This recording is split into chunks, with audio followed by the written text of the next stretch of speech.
سب جانتے ہیں کہ مولانا طارق جمیل صاحب کی ایک فاؤنڈیشن ہے which is known as MTJ foundation, جو وہ رن کرتے ہیں اور ان کے بیٹے مولانا یوسف رن کرتے ہیں۔ آپ لوگوں کو یہ بھی پتا ہوگا کہ مولانا صاحب کا زندگی میں صرف ایک ہی گول رہا ہے اور وہ ہے اسلام کا پیغام پہنچانا اور انسانیت کے اندر بہتری لانا۔ تو انہوں نے ہمیشہ انسانیت کے بارے میں ہی سوچا ہے۔ تو اب اس فاؤنڈیشن کے تھرو ان کا یہی گول ہے، انسانیت کے اندر نہ تو صرف بہتری لانا بلکہ انسانیت کی مدد کرنا، اور اس میں ان کو آپ کی ضرورت ہے۔ اس سال آپ اپنا صدقہ نکالنا چاہتے ہیں، زکوٰۃ نکالنا چاہتے ہیں، یا صرف آپ کوئی بھی دل سے کسی کی مدد کرنا چاہتے ہیں، تو میں آپ سے یہی صرف ایک درخواست کروں گا کہ آپ MTJ فاؤنڈیشن کے تھرو کریں۔ میں نے تھوڑا سا بتایا ہے کہ میرے نبی کیا شان والے ہیں، کتنی عزت والے ہیں اور کتنے علم والے ہیں۔ میں ان کی اب صرف ایک حدیث سناتا ہوں، اس ایک حدیث پہ میں عمل کر لوں، محمود صاحب کر لیں، آپ کر لیں، یہ مستورات کر لیں، ہمارا ملک کر لے، ہمارا سارے شعبے زندہ ہو جائیں، ہمارے سارے شعبوں سے ظلم نکل جائے گا، ناانصافی نکل جائے گی، برکتیں آئیں گی، ہماری زمینوں کا پانی نیچے جا رہا، 100 فٹ تک ہم پائپ ڈال رہے ہیں، 40 فٹ کنواں، پھر آگے 100 فٹ پر بھی پانی نہیں آ رہا ہے۔ اس قدر بے برکتی کا سامنا کرنا پڑ رہا ہے۔ تو میں ایک حدیث سناتا ہوں، یہ پچھلی جو میں نے ساری بات کی تھی، ایک چونکہ جب آپ جاننے والے کوئی بولنے والے کو نہیں جانتے تو بول کو کیا جانو، بلکہ ایک واقعہ سناتا ہوں آپ کو۔ عبد الخالق تھے، وہ DIG ریٹائر ہوئے، میرے بڑے اچھے دوست تھے، تو وہ پروموٹ ہوئے فیصل آباد سے، SSP سے DIG پروموٹ ہوئے، تو یہاں کافی سروس کر کے گئے تھے، وہ آگے 4 مہینے لگانے۔ تو اس وقت یہاں ظفر لک میرا اسکول کا بڑا اچھا دوست تھا، سینٹرل ماڈل اسکول میں ہم اکٹھے پڑھے، 1 سال میں آگے تھا، وہ پیچھے تھا، لیکن ہمارا ہاسٹل میں کمرہ ایک تھا۔ میں نے اس سے کہا چلو تمہیں ظفر سے ملاتا ہوں، وہ کہنے لگا میرا وہ بیچ میٹ ہے، میں نے کہا میرا اسکول میٹ، چلو۔ تو یہ جو آپ کی پولیس لائن کا ایک دروازہ اس روڈ کی طرف ہے، جو یہاں سے یوں آگے، ایک تو ہے نا وہ جوہر یونیورسٹی کی طرف سے دروازہ، ایک ہے اس طرف سے گیٹ، ہاں وہ آپ پولیس والوں کے لیے۔ اب میں بھی داڑھی والا ٹوپی والا، وہ بھی داڑھی والا ٹوپی والا، تو اس نے کہا، سپاہی کھڑا تھا، تالا لگا اور کہا بھائی جی دروازہ تو کھولو، تو وہ کہتا اتوں آؤ، بڑے اتوں آؤ، اسے کیا خبر کہ یہ بلا کھڑی ہوئی ہے، پولیس والے کے لیے، سپاہی کے لیے تو DIG بڑی بلا ہے۔ معذرت کے ساتھ محمود صاحب سے انہوں نے کہا 2 صوفی صاحب نے میرا کی کر سکتے، اچھا جون کا مہینہ تھا، شدید گرم، انہوں نے پھر کہا بھائی تیری بڑی مہربانی، کھول دے، گرمی بہت ہے، وہ دروازہ بڑا دور ہے تو یہی کھول دے۔ کہا صوفی صاحب تجھے سنیا نہیں، وہ تو آؤ۔ اس نے تیسری دفعہ پھر محنت کی کہ بھائی کھول دے، تیری بڑی مہربانی۔ کہتا ہے تُسی میرے مغرب پہ گو، میرے کو چابی کوئی نہیں، آفے کو نہیں تالا لگا ہے۔ تو اس کے بعد اس نے کہا میرے بھائی میں عبد الخالق DIG، وہ کرتا ہے سر زمین تے ہی بہ گیا، اس نے کہا میں مارے آ گیا، یہ تو DIG میں نے لے دے گیا۔ اس نے کانپتے ہاتھوں سے چابی نکالی اور ایسے کانپتے اس نے تالا کھولا، اور بیچارہ لگتا تھا ابھی فوت ہو جائے۔ تو میں نے کہا مجھے آج ایک بات سمجھ میں آئی، جب تک بولنے والے کی قدر نہ ہوگی، بول کی قدر کون کرے گا؟ ہمارے دلوں میں اللہ کے رسول کی وہ قدر ہی نہیں رہی، ورنہ میرا دیس جھوٹ بولتا، میرا دیس ملاوٹ کرتا، جوئے کے اڈے چلاتا، زنا کے اڈے چلاتا، سیاست کے نام پہ فرعونیت کرتا۔ جانتے ہی نہیں ہمارے نبی ہیں کون۔ تو اتنی بڑی ہستی کی ایک حدیث سنا رہا ہوں، اللہ کی قسم، دنیا بھی آپ کی، آخرت بھی آپ، جس مرضی شعبے میں ہو۔ آپ نے کہا 4 اذا کانت فیک ما ضرک ما فاتک من الدنیا، 4 باتیں مجھ سے لے لو، 40 نہیں، 400 نہیں، 4 کہ 4 باتیں صرف مجھ سے لے لو اور آنکھیں بند کر کے سو جاؤ، دنیا بھی تمہاری، آخرت بھی تمہاری۔ میرے نبی کبھی بڑے بڑے وظیفے نہیں بتاتے تھے، امت کو سہولت میں رکھا۔ فرمایا 4 باتیں لے لو، دنیا بھی تمہاری آخرت بھی۔ صدق و حدیث، ہمیشہ سچ بولنا، جھوٹ نہ بولنا۔ اب تمہارا محکمہ پولیس ہے ہی سارا جھوٹ پر، تمہارا نہیں، میرا دیس، میرا بازار، میری تجارت، میری زراعت، میری سیاست، سب جھوٹ پر ہے۔ صدق و حدیث، حفظ و امانت، کسی کو دھوکہ نہ دینا، دھوکہ نہ دینا، فراڈ نہ کرنا، غلط FIR نہ کاٹنا، دھوکہ نہ دینا، بے گناہوں کو 302 میں نہ دھر لینا۔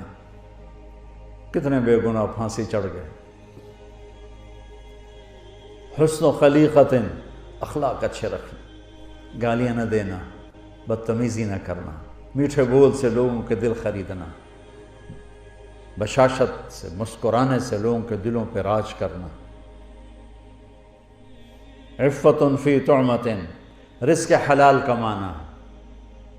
4 باتیں، اور اس میں پورا دین میں نے میں نے نہیں ڈالا، میرے نبی نے پورا دین ڈال کے دے دیا۔ فرائض کے بعد نمازی تو چھٹی کوئی نہیں، میرے نبی کے نواسے نے سر کٹایا، نماز نہیں چھوڑی، اپنی ساری اولاد ذبح کروا دی، نماز نہیں چھوڑی۔ اس کے بعد کون یہ کہہ سکتا جی پڑھی نہیں جانتی؟ اور فرائض کے بعد میرے نبی یہ 4 باتیں بتا رہے، سچ بولنا، جھوٹ نہ بول۔ ہائے ہائے، میرے نبی نے کہا کہ اور کسی کو دھوکہ نہ دینا، دیانتداری سے چلنا۔ ان 2 صفتوں پر میرے نبی نے فرمایا کہ میرا امتی ہر گناہ کر سکتا ہے، 2 نہیں کرے گا، ایک جھوٹ کبھی نہیں بولے گا، ایک دھوکہ کبھی نہیں دے گا۔ آپ نے امید ظاہر کی، ہر گناہ ہو سکتا ہے، 2 نہیں ہوں گے، جھوٹ نہیں بولے گا، دھوکہ نہیں دے گا۔ آپ سے پوچھا گیا یا رسول اللہ مسلمان ڈرپوک ہو سکتا ہے؟ ہم نے کہا ہاں۔ کنجوس ہو سکتا ہے؟ ہم نے کہا ہاں۔ جھوٹ بول سکتا ہے؟ کہ نہیں، جھوٹ نہیں بول سکتا۔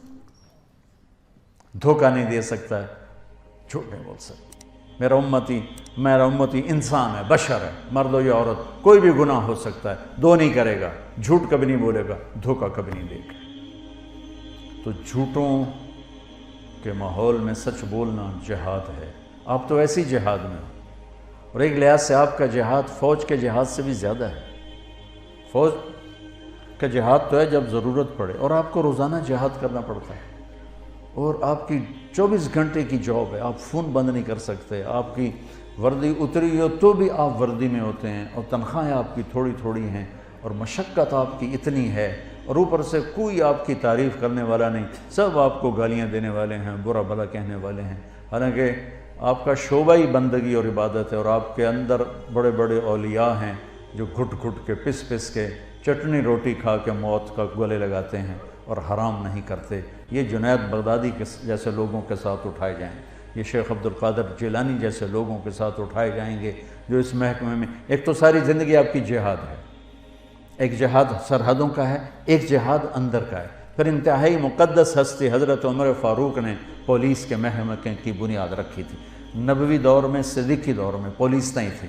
حضرت عمر نے اپنے جب خلافت 22 لاکھ مربع میل میں پھیل گئی اور مختلف علاقے قومیں داخل ہوئے اور پھر وہ انتشار ہونے لگے، تو پھر آپ نے محکمہ پولیس کی بنیاد رکھی۔ بہت بابرکت ہستی نے آپ کے محکمے کی بنیاد رکھی ہے۔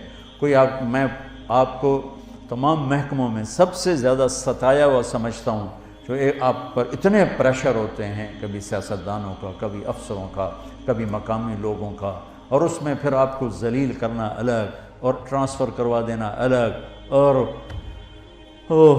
جھوٹے خبریں لگوانا الگ۔ تو کچھ پھر پولیس والوں سے بھی ہو جاتا ہے، کوئی فرشتے تو آپ بھی نہیں ہیں، لیکن آپ یقین مانیں جس تکلیف سے آپ گزرتے ہیں اس کے مقابلے میں تو سپاہی کی تنخواہ بھی 1 لاکھ ہونی چاہیے۔ یا تو بیچارہ SHO کتنی تنخواہ ہوتی؟ 50,000 فرما رہے ہیں۔ میرے بس میں ہو تو میں تو سپاہی کی تنخواہ بھی 1 لاکھ کر، کہ ان کی جو یہ بیچارے دھکے کھاتے ہیں، پرانی بھیڑی ویگنا تے ٹرے جاندے ہوندے، کھڑ کھڑ کھڑ کھڑ کھڑ ہارن نہیں وجدا، باقی ہر شے وجدی ہوتی۔ بریک نہیں لگتی باقی ہر شے لگتی اس سے نہ کی چور نہ پڑے تو بدماش نہ پڑے. تو میں آپ کو سلام کرتا ہوں میرے بھائیو. اب یہ 4 باتیں اللہ سے مانگ لو. ایک سچ بولنا ہے, جھوٹ نہیں بولنا ہے. میرے نبی کا وعدہ الصدق ینجی والکذب یہلک, سچ نجات دیتا ہے, جھوٹ ہلاک کرتا ہے. کبھی دھوکہ نہیں دینا ہے, دیانتداری سے قلم چلانا ہے, دیانتداری سے معاملہ کرنا ہے. میرے نبی نے فرمایا, ہاں اب دیکھو میرے نبی کی 2 صفتیں ہائی لائٹ ہوئیں, صادق امین, سچا اور دیانتدار. اگر آپ مجھ سے سوال کرو نا کہ مولانا صاحب اسلام کو 2 لفظوں میں بتاؤ, تو میرے پاس 2 لفظ ہیں, سچائی اور امانت داری. اور اب مجھ سے پوچھو کفر کو 2 لفظوں میں بتاؤ, تو میرے پاس 2 لفظ ہیں, جھوٹ اور دھوکے بازی. اور تیسرا بھائی اپنے اخلاق اچھے کرو, آنے والوں کے ساتھ. آنے والے مظلوم بھی ہوتے ہیں تو ظالم ہوتے ہیں. مظلوم آتا ہے لیکن وہ ظالم بن کے جاتا ہے. ایک آدمی کی واردات ہوتی ہے, 5 بے گناہوں کو لکھاتا ہے. تو ہمارا تو مظلوم بھی ظالم ہے. آپ کی ڈیوٹی بہت سخت ہے. خوب اللہ روزانہ تھانہ ڈیوٹی پر جانے سے پہلے 2 نفل پڑھ کے گئے کرو کہ یا اللہ میرے ذریعے سے کسی پہ ظلم نہ ہو, زیادتی نہ ہو. تو دیانتداری اور سچائی یہ آپ کو 4 چاند لگا دے گی. اور اچھے اخلاق, آپ کا مسکرا کے ملنا بھی صدقہ ہے. میرے نبی نے فرمایا ابتساموں کا فی وجہ اخی کا صدقہ. تو اپنے مسلمان بھائی کو مسکرا کے مل, یہ بھی تیرے لیے صدقہ ہے.